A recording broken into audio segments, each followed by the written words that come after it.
जिल्हा परिषद प्राथमिक शाळा चोंडी अहिल्यादेवी होळकर यांच्या पदस्पर्शाने पावन झालेल्या भूमीमध्ये ज्ञानेश्वर मिडगुले पत्रकार तसेच प्रवचनकार, प्रबोधनकार आणि व्याख्याते आणि त्यांच्या बरोबर आलेले दत्तात्रय भुजबळ हे त्यांचे सहकारी हे या ठिकाणी सुदर्शन प्रबोधन न्यूज या चॅनल अंतर्गत या ठिकाणी आपल्याला संत ज्ञानेश्वर महाराजांचा हरिपाठ ही जी छोटी पुस्तिका आहे याच्याविषयी आणि विद्यार्थ्याला आपल्या जीवनामध्ये आत्मविश्वास निर्माण होण्यासाठी कोणकोणत्या गोष्टी विद्यार्थ्यांनी केल्या पाहिजेत याविषयी मार्गदर्शन करणार आहे। त्याचप्रमाणे ज्या विद्यार्थ्याची तयारी आहे की मी या हरिपाठामधले 5 अभंग पाठ करील असा जो विद्यार्थी पुढे येऊन सांगेल त्या विद्यार्थ्याला हा हरिपाठ मोफत दिला जाणार। ही जी पुस्तिका आहे तिचा 1 रुपयाही ते आपल्याकडून घेणार नाहीत आणि त्यांचं संपूर्ण जे व्याख्यान आहे ते सुद्धा आपल्याला विद्यार्थ्यांना एक मोफत स्वरूपाचं आहे, त्याची कुठल्याही प्रकारची फीज वगैरे नाही। तर मी त्यांना विनंती करतो की कृपया त्यांनी आमच्या विद्यार्थ्यांना त्यांचं बहुमूल्य असं मार्गदर्शन करावं आणि तुम्हालाही सूचना आहे की त्यांचं संपूर्ण मार्गदर्शन होईपर्यंत कुणीही चुळबुळ करायची नाही। शेवटला ते प्रश्न विचारतील म्हणून जी माहिती सांगणार आहे ती माहिती तुम्ही काळजीपूर्वक ऐकायची। ठीक आहे, ओके। ज्ञान दिल्याने ज्ञान वाढते, त्या ज्ञानाचे मंदिर हे सत्य शिवाहून सुंदर हे। सुंदर अशा चौंडी प्रशालेच्या गुरुजनांना वंदन करून तुम्हा बालमित्रांना ज्ञानेश्वर मिडगुलेचा मनापासून मनपूर्वक नमस्कार। मुलांनो, खरं तर आमच्या 70 पेक्षा 35 ची पिढी हुशार आहे, 35 पेक्षाही तुमची 10-15 ची पिढी हुशार आहे, पण भानगड काय झाली तर जास्तच हुशार आहे। हे चांगलं ते तर तुमच्यापर्यंत पोहोचत नाही, पोहोचलं तरी डोक्यात घेत नाही। अहिल्यादेवी होळकरांचं गाव, तुम्हाला अहिल्याबाईंचं चरित्र माहित पाहिजे। मी तुम्हाला पहिलं सांगितलं माणसाला जीवनामध्ये बोलता आलं पाहिजे, गाता आलं पाहिजे आणि पोहता आलं पाहिजे। 3 कामं आली पाहिजेत। बोलता का आलं पाहिजे तर तुम्ही एखाद्या वेळेस शिकाल, ITI कराल, डिप्लोमा कराल, डिग्री कराल, इंजिनिअरिंग कराल आणि त्यावेळेला एखाद्या कंपनीमध्ये किंवा कुठेतरी मुलाखतीला जाल आणि मग इंटरव्ह्यू मध्ये तुम्हाला प्रश्न विचारले जातील। आता तुम्ही मस्त हुशार आहे, तुम्हाला सगळं येतंय पण बोलता येत नाही। तुम्ही तर मग गुतत बोलला का त्याला वाटला याला काहीच येत नाही आणि ऑटोमॅटिक तुम्हाला नोकरी मिळणार नाही, काम मिळणार नाही। व्यवसाय सुद्धा बोलत पाठवता आलं पाहिजे, त्याचा व्यवसाय होतो। म्हणून मी तुम्हाला पहिले सांगितलं अहिल्याबाईवर 1 शब्द बोला, तुम्ही एकही जण बोलला नाही। पण थोडक्यात सांगतो अहिल्याबाईचं जीवन चरित्र। अहिल्याबाई 10 वर्षाची असताना, अहिल्यादेवी 10 वर्षाची असताना इथं पुढे शिवालयाचं मंदिर आहे, त्या मंदिरामध्ये ती पूजा करायला गेली। पूजा करत असताना ती स्तोत्र म्हणत होती, शिवस्तोत्र, पुराण, हनुमान चालीसा काय काय जे म्हणत होती आणि ती एवढी स्पष्ट म्हणत होती तर ते त्यावेळेला मल्हारराव होळकरांचा तळ देवळाच्या बाहेर होता आणि कोणती मुलगी एवढी स्पष्ट म्हणते, शिवस्तोत्र म्हणते, त्यांनी ऐकलं आणि त्यांनी हे अरे ही मुलगी ह्या वयामध्ये हिच्यावर एवढे संस्कार, एवढी स्पष्ट बोलते, स्पष्ट म्हणते, शिवस्तोत्र, संस्कार हिच्यावर एवढे। मग त्यांनी त्या अहिल्याबाईंच्या घरी गेले। कोणाची मुलगी तपास केला, अहिल्याबाईंच्या घरी गेले आणि अहिल्याबाईंचं घर कोणीकडे, कोणत्या बाजूला आहे, पूर्वेकडे घरी गेले आणि आई वडिलांजवळ प्रस्ताव ठेवला की ही मुलगी माझ्या मुलाला मालेरावला द्या। त्यांनाही वाटलं अरे एवढा मोठा सरदार आपली मुलगी मागतोय, मग तिने आनंदाने त्यांनी मुलगी देऊन टाकली। देऊन टाकल्यावर त्यांचं हे पहिलं मध्य प्रदेशात होतं। मध्य प्रदेशात गेली 12व्या वर्षी ती सगळी लढायची म्हणजे ती चलाक होती, ती लढायची कामं किंवा जी राजकारभाराची कामं ही सगळी कामं शिकली आणि मल्हारराव होळकर असा सरदार होता मध्य प्रदेशात। मोगल कोणत्याही प्रदेशात घुसले तर मध्य प्रदेशात मल्हारराव त्यांच्या घुसायची, त्यांच्या राज्यामध्ये घुसायची मोगलांची हिंमत नव्हती. कारण मल्हारराव होळकर, मल्हाररावांचं चरित्र त्यांचं मूळ गाव तिकडेच मध्य प्रदेशात होतं. नंतर त्यांच्या वडील 3ऱ्या वर्षी वडील वारले आणि वडील वारल्यावर भावकीत थोडा वाद व्हायला लागला. जमिनीवरून किंवा ज्या प्रॉपर्टीवरून संपत्तीवरून वाद व्हायला लागला. त्यावेळेला मल्हाररावाची आई त्यांची मामा खानदेशामध्ये आहेत भोजराज म्हणून, त्यांच्याकडे आले. तर हे भोजराज पेशव्यांच्या सेनेमध्ये 25 सैनिकांचे मुख्य होते. 25 सैनिकाच्या तुकडीचे सुभेदार होते. आणि मग काय केलं, मल्हारराव थोडा मोठा झाला. मल्हारराव मोठा झाल्यावर तो शेळ्या मेंढ्या पाळू लागला. शेळ्या मेंढ्याकडे गेला असताना एका नागावर ते एका झाडाखाली झोपला होता. एका नागानं त्यांच्यावर फणा धरला. नागावर फणा धरला. बाकीच्या आजूबाजूच्या गुराख्यांनी पाहिलं की पळत गावात आले. गावात आल्यावर लोक तिकडे गेली आणि तो आवाज ऐकून तो नाग परत निघून गळ्यामध्ये गेला. त्याच्या आईला प्रश्न पडला. त्यानं ज्योतिषाला दाखवलं, ब्राह्मणाला दाखवलं. नेमकं काय, तर ब्राह्मणानं त्याचं भविष्य सांगितलं.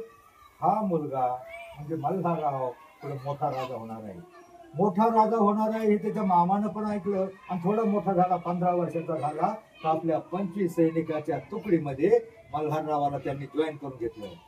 25 सैनिकाच्या तुकडीमध्ये जॉईन करून घेतलं. आणि तुकडीमध्ये जॉईन करून घेतलं, लढायला पाठवलं. आणि जेव्हा लढायला पाठवलं, पहिल्याच लढाईमध्ये त्यांनी बऱ्याच मोगल सरदाराची मुंडकी तोडली. आणि ही सगळीकडे चर्चा झाली.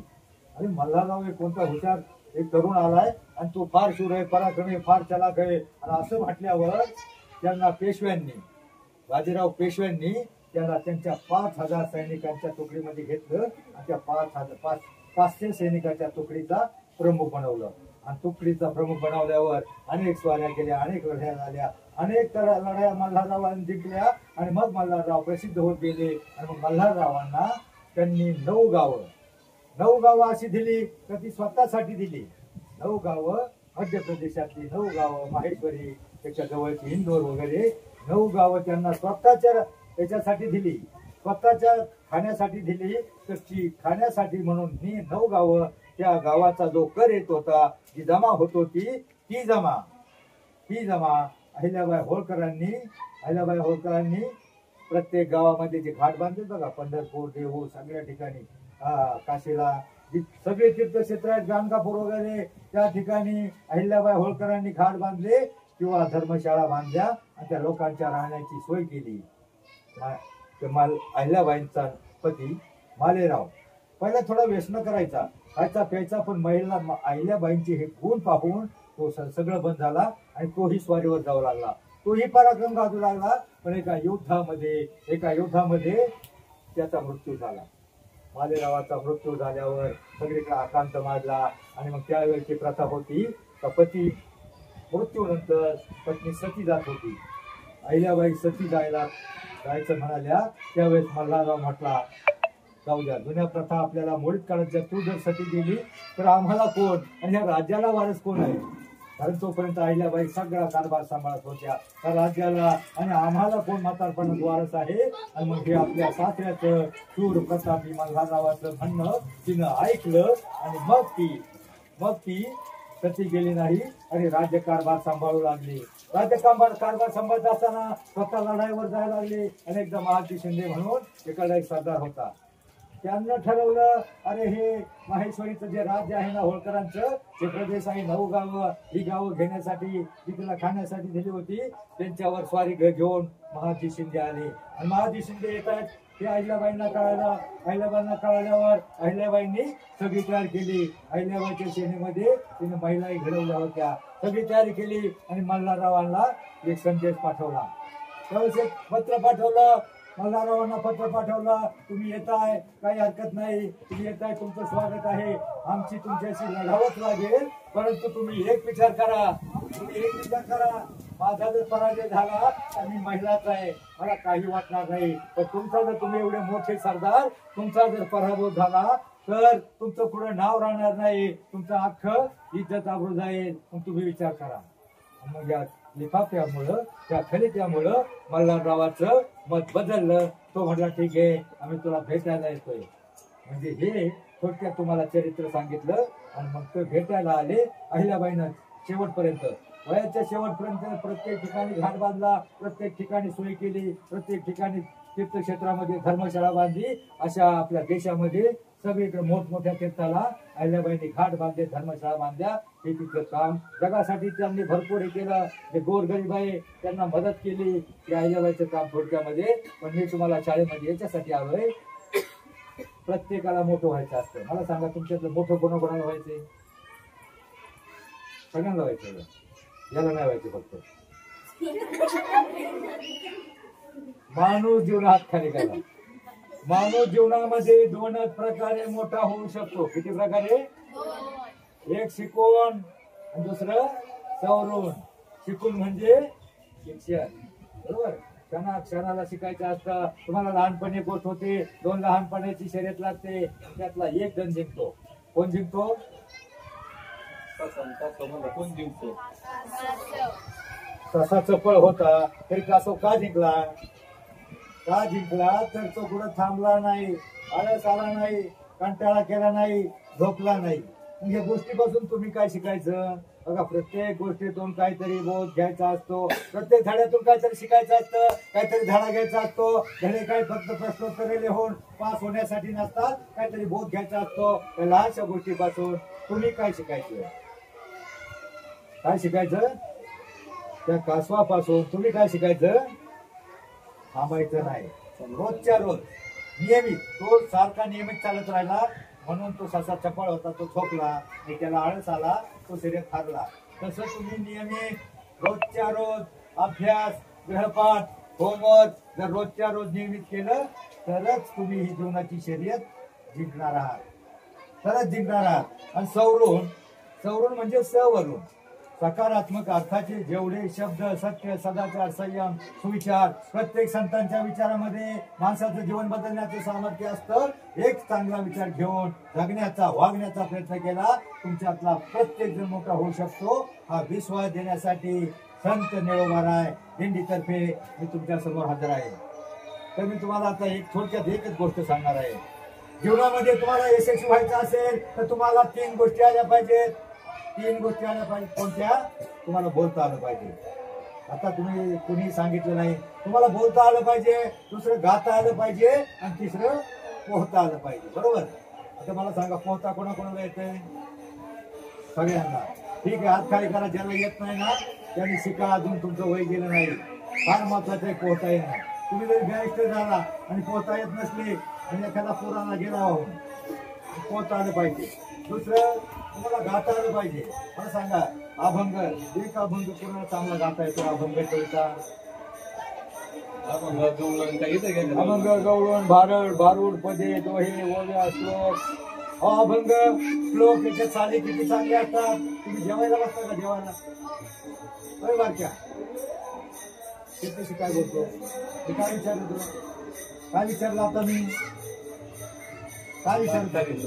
मी आता सगळं रामायण सांगितलं, सगळं रामायण सांगितलं. तू ऐकलंच नाही का? रामाचा जन्म, सीता स्वयंवर, लंका दहन, रावणाला कोणी मारलं, कसं मारलं, सगळं सांगितलं. आता तू ऐकलंच नाही का? लक्षात नाही का? मग मला सांग, तू ऐकलं असेल तर रावणाला कोणी मारलं? तो म्हणतो मी नाही मारलो. त्याचं लक्ष होतं, तुला माहित होतं म्हणून तू सांगितलं. पण तुमचं लक्ष काय आहे सध्या? काय? टीव्ही, मोबाईल, मग डीजे पुढे कोण कोण नाचतो? चांगला हातवर करा. डीजेच्या आवाजाने डोकं खराब होतं. लाख 15-20 लाख गेलं तरी नीट होत नाही. डीजे पुढे बिलकुल जाऊ नका.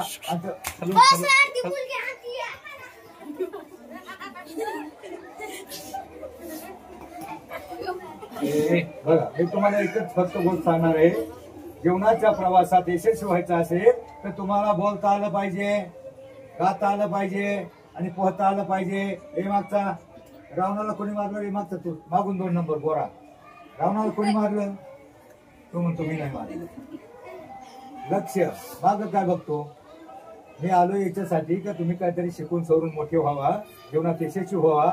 आज अलीकडे स्पर्धा मोठी आहे, सुशिक्षित बेरोजगारी आहे, परंतु बिलकुल तोटा नाही नोकऱ्यांना.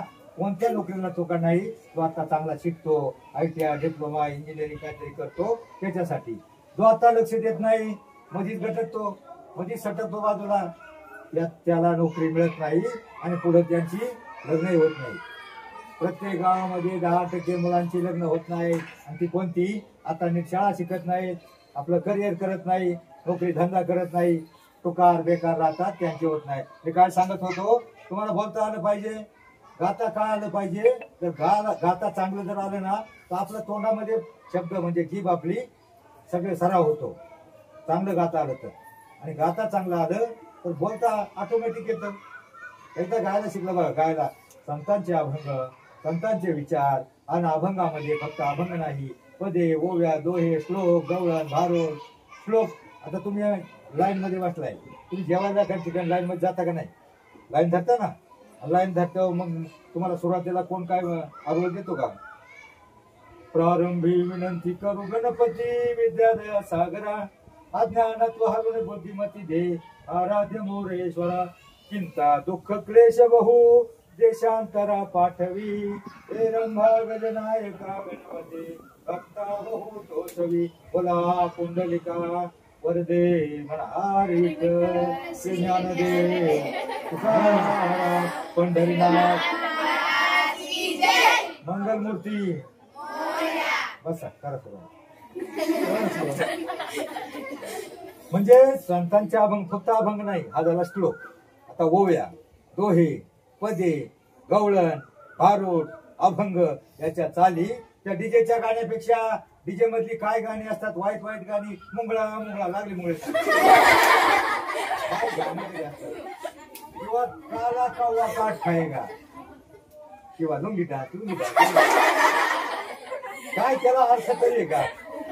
पण संतांचे अभंग मुलांनो, संतांचे अभंग आज 700 वर्षानंतर प्रत्येक गावात हरिपाठ होतो. हरिपाठ होतो का तुमच्या गावात? हरिपाठ होतो का? होतो. हरिपाठ सप्ताह होत असेल ना. कीर्तन होतं का? कीर्तनला किती जण जातात? सगळे जातात. पण कधी जातात? शेवटच्या दिवशी कार्याचं कीर्तन झालं रोज जाता का? जे सगळे रोज जातात ना ते नक्की मोठे होते. पण जे फक्त जेवायला जातात, भोजन, मुलांनो, भोजन आणि भजन, भोजन आणि भजन याच्यात किती अंतर आहे? एक काना एक मात्रा. त्याचा जर अर्थ घेतला ना, जमीन आसमानाचा अंतर आहे. आता केलेलं काल्याच्या कीर्तनाचं भोजन फार तर उद्या दुपारपर्यंत आपल्या पोटामध्ये राहत, उद्या सकाळीच एकटाव करायचं 2 वर्ष. पण एखादा हरिपाठातला किंवा एखादा कीर्तनातला, प्रवचनातला एखादा वाक्य, एखादा अभंग तुमच्या डोक्यामध्ये बसला तर तुमचं जीवन कधीच भंग होणार नाही. हरिपाठामध्ये 38 नंबरचा अभंग आहे, अवघाची संसार सुखाचा करीन, आनंदे भरीन तिन्ही लोक. काय अर्थ होतो बा याचा अभंगाचा? अवघाची संसार सुखाचा करीन म्हणजे कुणाचा संसार म्हटलंय? पप्पा, मम्मी, गुड्डी, नुड्डू म्हटलंय. अवघाची म्हणजे अख्ख्या जगाचा संसार सुखाचा करेल आणि आनंदे भरीना तिन्ही लोक. आनंदे भरणे मागून 2 नंबर बाई, बाई बाई तुझ्यासाठी आले. तुझा तुला व्हायचं का तुला आरची व्हायचंय? हा मग जरा नीट ऐक ना. संस्कार, तुमची पिढी फार हुशार आहे पण डेंजर, धोका, खतरा कळलेले नसतं, परिणामाची कल्पना नसते. समाजामध्ये अनेक पुढं काही असं प्रकार घडतात, लहान लहान मुलीला चॉकलेटची आमिष दाखवले जातात, मोठ्या मुलीला मोबाईलची आमिष दाखवली जातात, त्याच्या मोठ्या मुलीला लग्नाची आमिष दाखवली जातात. आमच्या मुली अशा प्रकारे फसवून बाहेरच्या देशामध्ये नेऊन विकल्या जातात. मी 45 वर्ष पत्रकारिता करतो, वर्षाला 65,000 मुली. आता मी तुम्हाला ते सांगणार नाही, पण फक्त मुलींनी काय शिकायचं आयुष्यामध्ये. रामायणामध्ये लक्ष्मण रेषा माहिती आहे तुम्हाला? लक्ष्मण रेषा ओलांडायची नाही. ओलांडली की काय झालं? ओलांडली तर जीवनाचं रामायण बिघडतं, वेगळंच महाभारत घडतं. तर मी काय सांगत होतो, आता कोणाचं लक्ष आहे? काय सांगत होतो? अभंग, पदे, दोहे, वजा यांची चाल बघा. गवळण, जनाबाई माहितीये का तुम्हाला? फक्त शांताबाईच माहिती? जनाबाईचे गवळण आहे बघा. लहान लहान लहान मुले घेऊन म्हणा,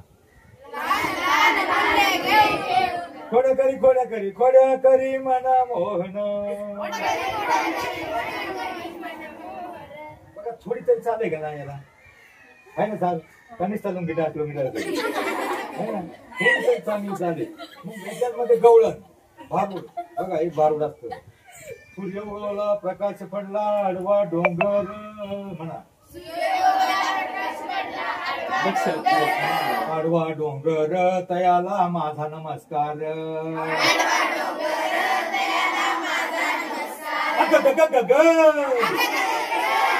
तुम्ही फक्त माझा विंचू चावला एवढंच म्हणायचं. अग ग ग ग काय मी करू, कुणाला सांगू, कुठे मी जाऊ, देवा रे देवा.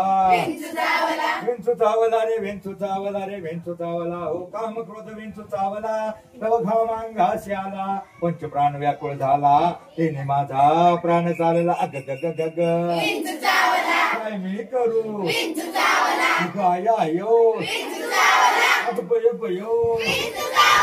विंचू चावला रे विंचू चावला रे विंचू चावला, हो या विंचवाला उतारा, तमो गुण मागे सारा, सत्वगुण लावा अंगारा, सत्वगुण लावा अंगारा, विंचू इंगळी उतरे झरझरा. अग ग ग ग ग बयो बयो काय आयो देवा रे देवा.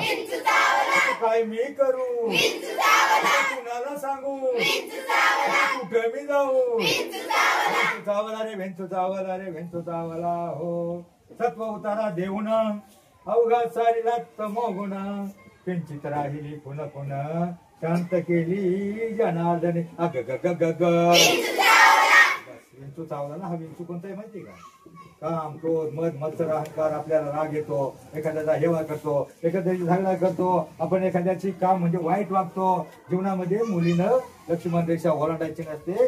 तर मी तुम्हाला सांगत होतो, जीवनाच्या प्रवासामध्ये तुम्हाला बोलता आलं पाहिजे, गाता आलं पाहिजे. दोन आपल्या देशातले शिक्षक, आपल्या देशात शिक्षक पती पत्नी दोघे हुशार टॅलेंटेड. आपल्या देशामध्ये किती पगार मिळणार, 5 वर्ष 5-7 हजारामध्ये काढावं लागतात, मग परमनंट करतात. ग्रँड मिळाली तर पगार वाढतो. त्यांनी ठरवलं अरे 5 वर्ष इथं घालवण्यापेक्षा बाहेरच्या देशात गेले, त्यांना 1 लाख 2 लाख 2 हजार दोघांकडून पगार मिळायला लागला.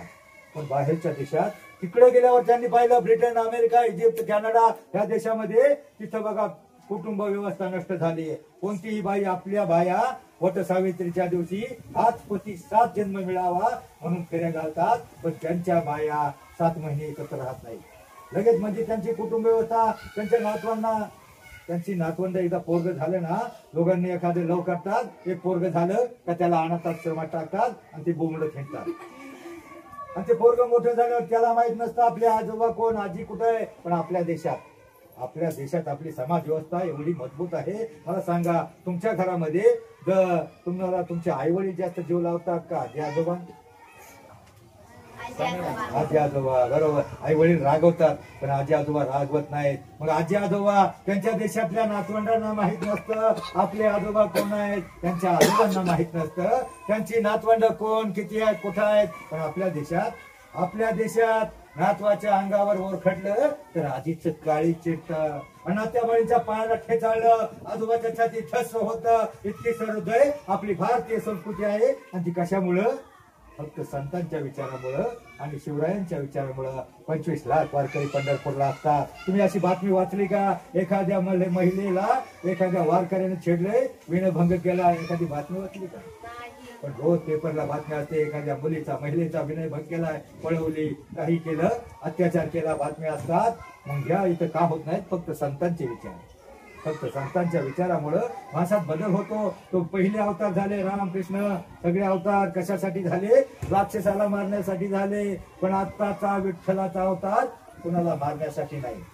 कुणाला मारणार, प्रत्येक गावामध्ये 10-20 राक्षस तयार झाले, कोणाला मारणार, पण ते सगळ्यांना तारण्यासाठी आहे.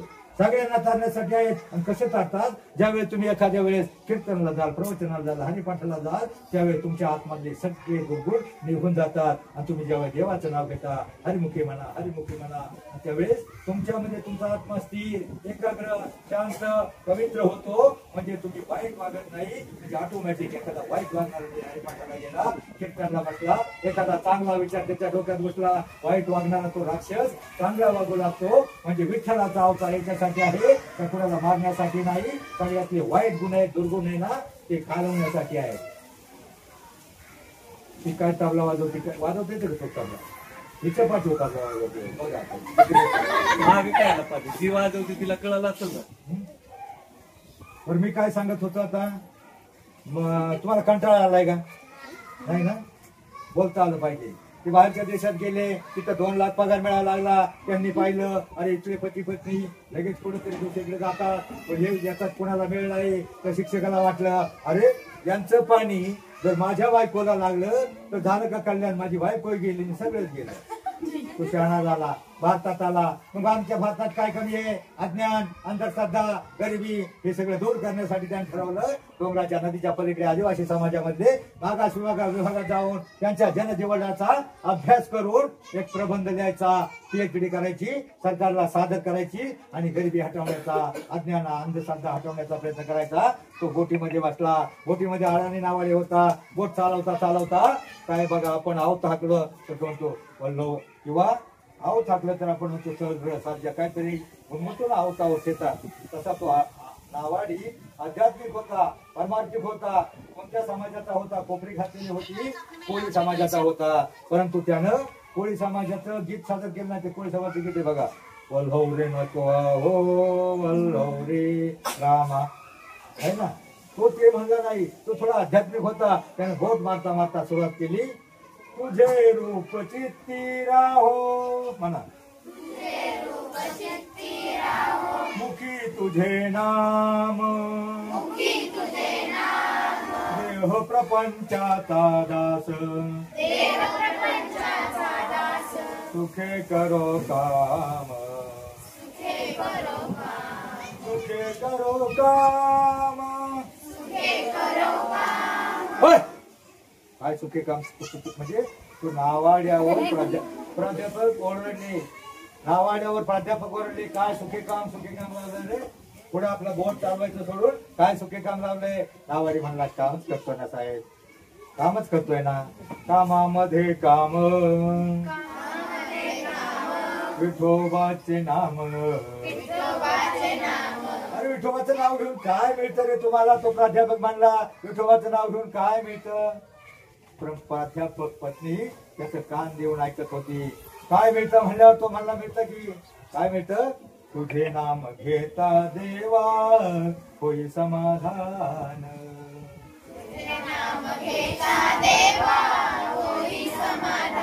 अरे समाधानच मिळतं ना, दुसरं काय दिलं रे तुला देवानं? नावाडी म्हणला, दिलंय किंवा हा देह, त्या देहाची किंमत होऊ शकते. तुम्हाला माहितीये, महाराष्ट्राचे माजी मुख्यमंत्री विलासराव देशमुख, त्यांची किडनी फेल झाली होती, लिव्हर फेल झालं होतं. ते लिव्हर उपलब्ध करण्यासाठी भारतात मिळालं नाही, परदेशातून 7 लिव्हर अब्जावधी रुपये देऊन आणले. परंतु रक्त गट्ट्याने झाला नाही. शेवटी त्यांचा मृत्यू झाला. मृत्यू झाल्यावर लाखो लोक त्यांच्या मैतीला आले, लाखो हेलिकॉप्टर, हजारो गाड्या आला. पण त्यातला एकही मायेचा पोत त्यांना जगवण्यासाठी त्यांचं लिव्हर उपलब्ध करून देऊ शकला नाही. एवढं एक या देहातला एक अवयव एवढा किमती असतो. आणि अख्खा देह त्या देवाने तर मला दिलाय. कशासाठी? देवे दिला देह भजन गोमटा. भजन करून मला काय कळत नाही. अजून काय दिवे लावले तुझ्या देवानं? अजून काय तुझ्यासाठी दिवे लावले? तर तो म्हणला, लावले की हो कोणाचे हे जल, कोणाची हवाही, कोणी लावला या आभाळी दिवाही. जल वायू आपल्याला जगण्यासाठी जे जे लागतं त्या देवाने तर दिलं. प्राध्यापकाला वाटलं हे चांगलंच हुशार दिसते. पण त्याची फिरकी घेण्यासाठी त्यांनी सहज विचारलं, का रे तुला गणित कळतं का? बीजगणित कळतं? नावाडी म्हटला बीजगणितचा तर माझा काय संबंध? मी एकच दिवशी शाळेत गेलो होतो आणि त्या शाळेतलं एक बुक उघडलं, त्यातली अक्षरं मला राक्षसासारखी बोट मोठाली वाटली. ती घेऊन पळालो, बोटीत येऊन बसलो, बोट चालवाय शिकलो. चांगलं चांगलं चाललंय. हा, मला साधं गणित कळतं. एक माणूस बोटीत बसला तर 10 रुपये घ्यायचे, 2 माणसं बोटीत बसले 20 रुपये घ्यायचे, काढा 20 रुपये.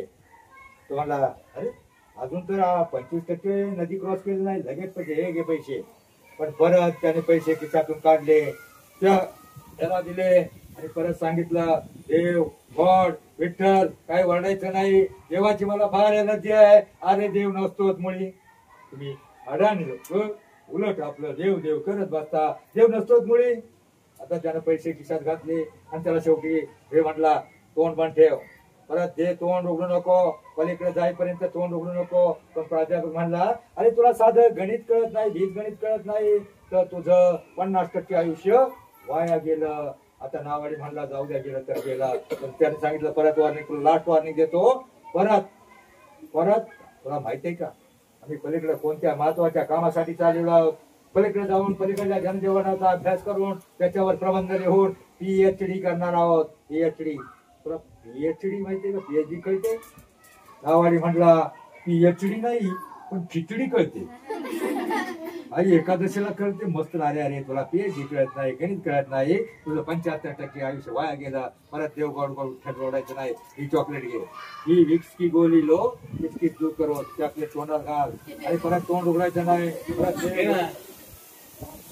परत देव गॉड विठ्ठल काय ओढायचं नाही. आता नावाड्यानं चॉकलेट घेतली, तोंडात घातली, वल्ले मारायला लागला.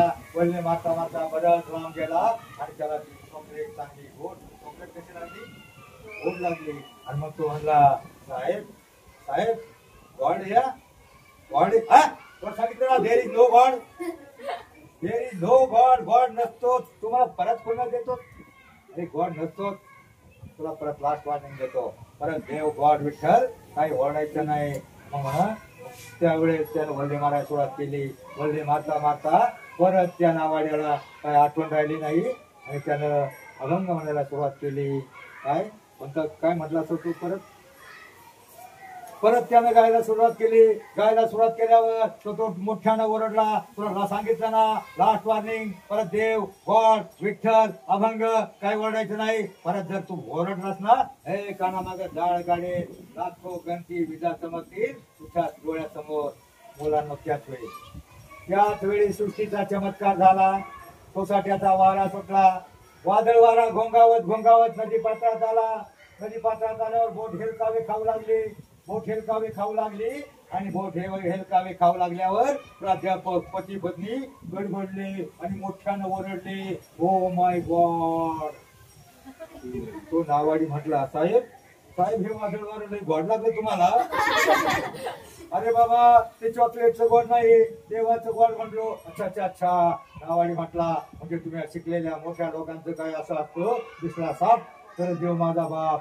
एखाद्या वेळेला माग पाणीमध्ये असला, वड्यामध्ये असला, एकटा झाडाच्या आड असला तर झाडात काय येते का भूतभीत. मग राम राम राम राम राम म्हणणार आणि चौकात पोचला, बांगो बांगो बांगो.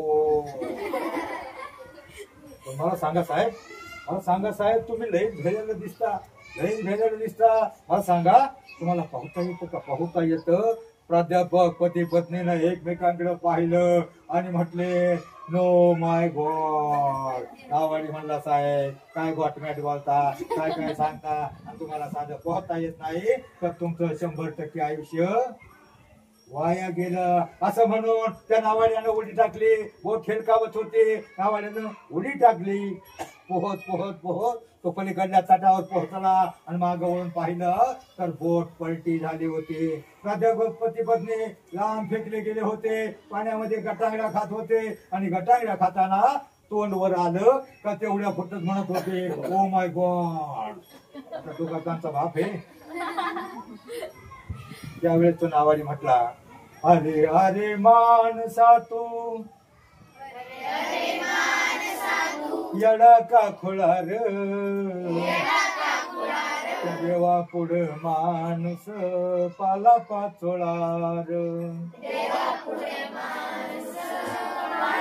जाऊ द्या. एका शाळेमध्ये चौकामध्ये शाळा होती आणि गावचं पाटील पिऊन बरोबर, पिऊन म्हणजे पिऊन नाही बरं का, पिऊन म्हणजे शिपाया बरोबर. शिपायाला म्हटलं, शिपाई बाहेर गेलता, शिपायाला म्हटलं काय रे हन्म्या, काय गडबड आहे? हन्म्या म्हटलं काय नाही साहेब, शाळेमध्ये कार्यक्रम आहे म्हणल्या. त्या पाटलाला वाटलं काहीतरी सांस्कृतिक डान्स असेल, ते मागे येऊन बसलं होतं. मी इथपर्यंत आलो होतो. देवा पुढे माणूस पाला पाचोळा. ते माझ्याकडे मोठ्याने वरळ, म्हणला तुला काय नाही. मोठ्याने वरडलं. मला म्हटलं तुला काय नाही. पण मुख्याध्यापकाला म्हटला कुणी आणलं रे स्वांग, सारखंच आगम म्हणतोय. मला वाटलं शाळेत काहीतरी ऑर्केस्ट्रा, डान्स, गवळण, भारूड काहीतरी मला चांगलं ऐकाय मिळेल. आणि हे तर का सारखंच आगम म्हणतोय. मी म्हटलं पाटील, अभंग या शब्दाचा अर्थ असा आहे, ज्याला आयुष्यामध्ये 2 अभंग असतील, पाठ होतील, त्याचं जीवन कधीच भंग होणार नाही. डान्स, ऑर्केस्ट्रा, भजन, डान्स, ऑर्केस्ट्रा, तमाशा हे सगळं मला येतं. डान्स, ऑर्केस्ट्रा हे सगळं मला येतं. पण त्याला अनेक माझं लागतात. गवळण सुद्धा येते, पण त्याला कृष्ण आडवा यावा लागतो. तो म्हटला मग मी आहे तर माझं नाव कृष्णा पाटील, त्याला होऊन जाऊ दे म्हणलं आता कृष्णा पाटील नेमका निघाला. मग मी सुरुवात केली. अरे कान्हा कृष्ण मुरारी म्हणा. नको अडवू तू गिरिधारी, चांद ढळली मला जाऊ दे घरी. जाऊ द्या, तुम्हाला घरी जायचंय, आता वेळ झालेला आहे. त्यामुळं तो म्हणला जाऊ दे घरी म्हटल्यावर तो म्हटला ठीक आहे पाटील, तुम्हाला घरी जाऊ दे घरी म्हटल्यावर मुलं कंटाळली होती. त्याच वेळेला ते पाटील म्हणला, पाटील जाण्यासाठी पाटील पळून जात नव्हता. पाटील सारखा पुढली गवळण पुढं म्हणणार होता. त्यावेळेला एका शिक्षकाने चिठ्ठी दिली, हे पाटील कुणाच्या बापाला ऐकत नाही, ते तुम्हाला सारखी गवळण आगम काही म्हणायला लागेल. मग त्यामुळे त्याने चिठ्ठी दिली, वेळ संपलेला आहे, मुलं कंटाळलेली आहेत. पाटील जर इथून जायचं असेल तर पाटील एकाच गोष्टीला भेटतो. कोणत्या गोष्टीला भेटतो? त्याला एका यात्रेच्या दिवशी विंचू चावला होता आणि ते दोन्ही हातानं ठाणा बोंबलत गावात फिरत होतं. ते एकाच गोष्टीला घाबरतंय. आणि मग मी वळलं, सरांनी सांगितल्याप्रमाणे मी पाटलाचं पाहिलं, वाकडं तिकडं केलं आणि मोठ्यानं ओरडलो, विंचू चावला. सगळ्या पोरांनी विंचू चावला म्हणल्यावर पाटलाला वाटलं विंचू आला का काय. पाटील त्याला मागणी आठवण झाली म्हणजे धुमता काट पळालं. ते परत दिसलं नाही. मुलांनो, ते तुम्हाला हसण्यासाठी सांगितलं नाही, तुम्हाला बोलता आलं पाहिजे, गाता आलं पाहिजे आणि पोहता आलं पाहिजे, किती काम आले पाहिजे. कंटाळा झालाय मुलांनो. आयुष्यामध्ये शिका इतकं डिग्र्या कमी पडतील, जगा इतकं आयुष्य कमी पडेल, हसा इतकं आनंद कमी पडेल. दौडा असे कमनशिबाचा फासा निखळून पडेल. परंतु मुलांनो, प्रयत्न इतका करा, अभ्यास इतका करा, त्या विठ्ठलाला, पांडुरंगाला, त्या देवांना तुम्हाला देणं भागत पडेल. जय हिंद, जय महाराष्ट्र. आणि तो उत्तर देईल ना त्याला हरिपाठ देणार आहे. एक प्रश्न असा तुमच्या सोपा आहे इतिहासातला, छत्रपती शिवरायांच्या दोन्ही मुलांची आणि सुनाची नावं काय?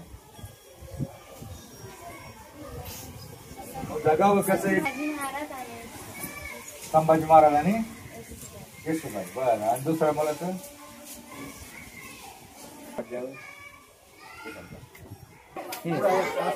असं करा ती मस्जिद पाहिजे.